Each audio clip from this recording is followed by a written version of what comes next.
నమస్తే, నేను అంకిత. రోజుకి మించి రోజు దేవరా కలెక్షన్స్ సునామీ కురుస్తుందని చెప్పొచ్చు. అయితే 2 రోజుల్లోనే 243 కోట్లనైతే దేవరా మూవీ కలెక్ట్ అయితే చేసింది. సో, అమెరికాలో చూసుకున్నట్లయితే అసలు డాలర్స్ వర్షంనే కురిపిస్తుంది అనేసి చాలా వరకు టాక్ ఉంది. సో, ఇదే టాపిక్ పైన డిస్కస్ చేయడానికి నాతో పాటు సీనియర్ జర్నలిస్ట్ జయదేవ్ సార్ ఉన్నారు. ఆయనతో మాట్లాడదాం. Hi sir. హలో సార్, ఇప్పుడు దేవరా చూస్తుంటే కలెక్షన్స్ వైజ్ ఒక సునామీనే కురిపిస్తుంది అనేసి అందరూ అంటున్నారు.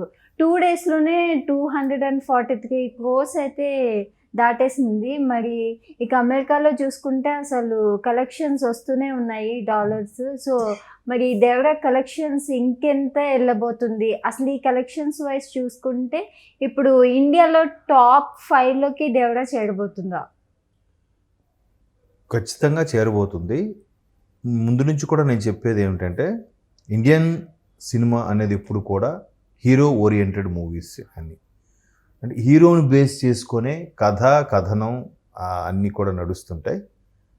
చాలామంది దీన్ని ఇంకా పురుష ఆధిక్య ప్రపంచం అని అంటారు, కానీ మరి బిజినెస్ జరుగుతుంది కాబట్టి పెట్టుబడి పెట్టే ప్రొడ్యూసర్లకి నష్టం లేకుండా వాళ్ళ అసలు వచ్చేగా లాభాల మీద పరుగెడుతుంది కాబట్టి ఖచ్చితంగా మరి అనాల్సిందే, హీరో ఓరియంటెడ్ మూవీస్ అనాల్సిందే.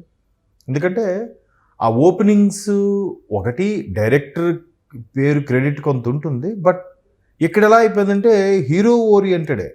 ఇప్పుడు గతంలో మహానుభావుడు దాసనారాయణ గారు ఎప్పుడు ఒక మాట చెప్పేవారు, ఒక దర్శకుడు తలుచుకుంటే 100 మంది స్టార్లను తయారు చేయగలరు, కానీ ఒక సూపర్ స్టార్ తలుచుకుంటే ఒక మంచి దర్శకుడిని తయారు చేయలేడు కదా. కాబట్టి చిన్న మంచి కథనం లేకపోయినా ఆ స్టార్ ఇమేజ్ మీద ఆడేసేవి ఉన్నాయి మనకి. మేబీ అవి వ్యక్తి పూజో లేదా వ్యక్తి ఆరాధనో తెలియదు, కానీ అవి మనం కొన్ని దశాబ్దాలుగా ఫాలో అయిపోతున్నాం. మొదటి తరం నటులు ఎన్టీఆర్ గారు, ఏఎన్ఆర్ గారి నుంచి చూసుకుంటే ఆ తర్వాత తరం సోమన్ బాబు, కృష్ణ గారు, తర్వాత మళ్ళీ ఉన్నారు చాలామంది మధ్యలో హీరోలు కూడా. ఆ తర్వాత మన చిరంజీవి గారు, బాలయ్య గారు, ఇప్పుడు రామ్ చరణ్, ఎన్టీఆర్, వీళ్ళందరూ మధ్యలో పవన్ కళ్యాణ్ గారు, ప్రభాస్, మహేష్ బాబు వీళ్ళందరూ.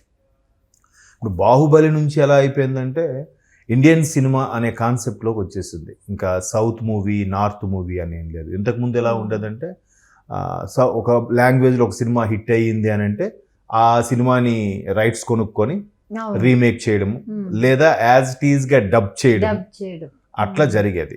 ఆ డబ్ చేసినప్పుడు కూడా లిప్ సింకింగ్ సరిగ్గా అవ్వకపోయినా, లేదా ఇక్కడ పాటలకి అక్కడ పాటలు, ఇప్పుడు నార్త్ అంతా హిందుస్థానీ సంగీతం, సౌత్ అంతా కర్ణాటక సంగీతం.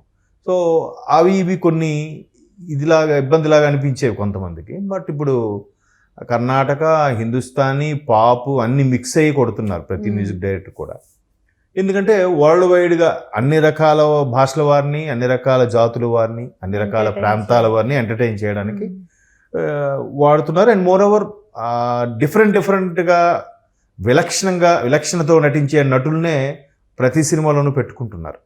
తమిళ్లోంచి ఒక ఇద్దరిని, మలయాళం నుంచి ఒక ఇద్దరిని, కన్నడ నుంచి ఒక ఇద్దరిని, బాలీవుడ్లోంచి ఒక ఇద్దరిని, మిగతా అంతా మనవాళ్ళు, టెక్నీషియన్స్ అంతా మనవాళ్ళు. అక్కడ టెక్నీషియన్స్ కూడా గ్రాఫిక్స్ ఇట్లాంటివి వచ్చేసరికి మళ్ళీ బాలీవుడ్ నుంచో లేదా హాలీవుడ్ నుంచి కూడా తెప్పించుకుంటున్నారు. రాజమౌళి గారు ఉన్నారు, ఆయన సినిమాలకి హాలీవుడ్ నుంచి టెక్నీషియన్స్ వస్తారు గ్రాఫికల్గా ఇవన్నీ చేయాలంటే.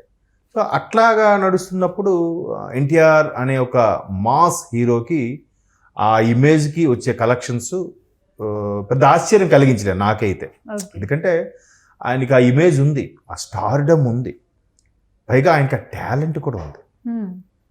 చాలామంది ముద్దుగా ఆయన్ని బుడ్డోడు అని అనేవారంట ఇంతకుముందు, అంటే పెద్ద ఎన్టీఆర్, జూనియర్ ఎన్టీఆర్ అని. సో దాన్ని కూడా కొంచెం ఎటకారంగా ఉంటుందేమో అని కొంతమంది ఫీల్ అయ్యేవారు. సో దాని మీద ఒక డైలాగ్ కూడా ఉంది ఎన్టీఆర్ గారిది, బుడ్డోడు అంటే గుడ్డలు ఊడదీసుకోడతా అనేదో ఒక డైలాగ్ ఉంటుంది. అంటే నన్ను బాగా ఇష్టపడే వాళ్ళు నా ఫ్యాన్స్ అనొచ్చు, కానీ ఎవరు పడితే వాళ్ళంటే మాత్రం నేను ఊరుకోను అన్నట్టు కూడా చెప్పారు. సో అప్పట్లో అది వైరల్ కూడా అయింది, వేరే విషయం.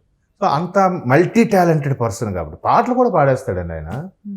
ఇప్పుడు అవన్న ఫాలో సాంగ్ చూడండి, అక్కడ జర్క్ వస్తుంది.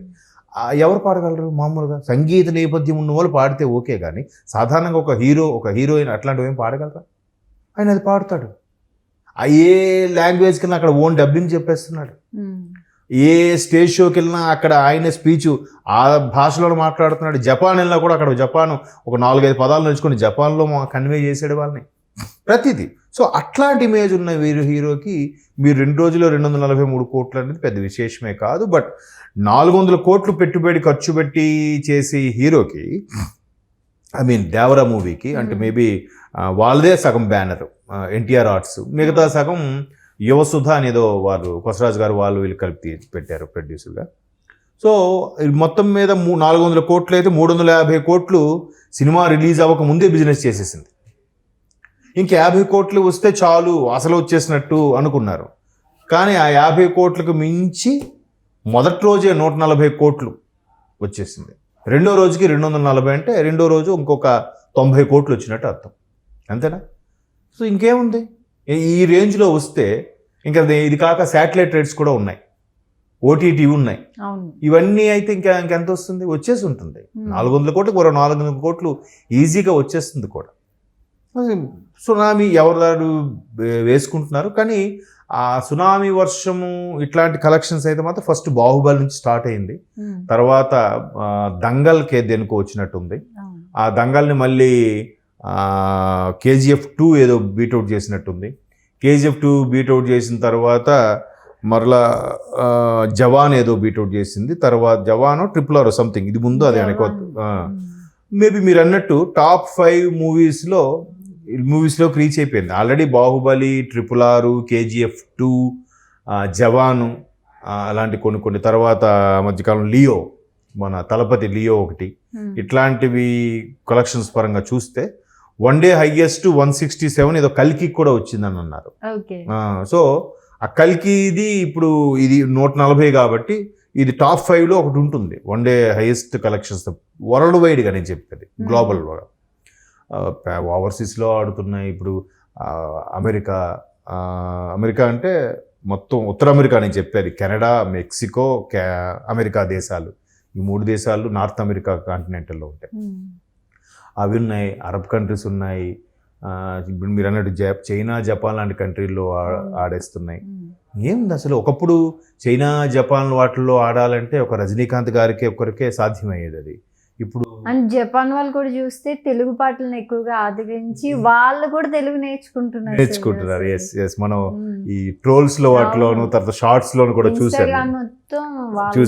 అంతెందుకు మన ఆయన పేరేంటి, ఫేమస్ ఆస్ట్రేలియా బ్యాట్స్మెన్, IPL ఆడుతారు, ఆయన అయితే బుట్టబొమ్మ సాంగ్ కూడా చేశారు కదా, వార్నర్. ఆయన అలాగా ప్రతిదీ కూడా మీరు అన్నట్టు తెలుగు హమ్ చేయడానికి వాళ్ళు ఇష్టపడుతున్నారు. అట్లా ఇంకా వాళ్ళ లాంగ్వేజ్లోకి ట్రాన్స్లేట్ అయితే ఇంకా సూపర్ కదా. పైగా ఇప్పుడు ప్రతిదానికి కూడా సబ్ టైటిల్స్ ఇచ్చేస్తున్నారు, లాంగ్వేజ్తో సంబంధం లేకుండా. Cinema is nothing but emotion. అరే ఏం ఎక్స్ప్రెషన్ ఇచ్చాడురా అనేదే అక్కడ కన్వే అయిపోయింది అనుకోండి, భాషతో సంబంధం లేదు. ఒకప్పుడు మన హాలీవుడ్ సినిమాలు ఎందుకు ఆదరించేవాళ్ళంటే ఆ రేంజ్ ఉండేది అది. ఇప్పుడు ఆ రేంజ్కి మనం వెళ్ళిపోయారు, మనల్ని దాటేశారు కూడా, వెళ్ళిపోవడమే కాదు మనల్ని దాటేశారు. సో ఖచ్చితంగా 243 కోట్లు అనేది ఆశ్చర్యం కాదు, ఇంకెక్కువ అయ్యుండొచ్చు. మేబీ ప్రొడ్యూసర్స్ ట్యాక్స్లు ఇవన్నీ తప్పించుకోవడానికి కొంచెం తక్కువ చేసి చెప్పారేమో నా అభిప్రాయం. ఎందుకంటే ఎన్టీఆర్కి ఆ రేంజ్ ఉంది, ఆ స్టార్డమ్ ఉంది, ఆ సత్తా కూడా ఉంది అది. సో ఫ్యాన్స్కి ఫుల్ పండగ. Okay thank you sir.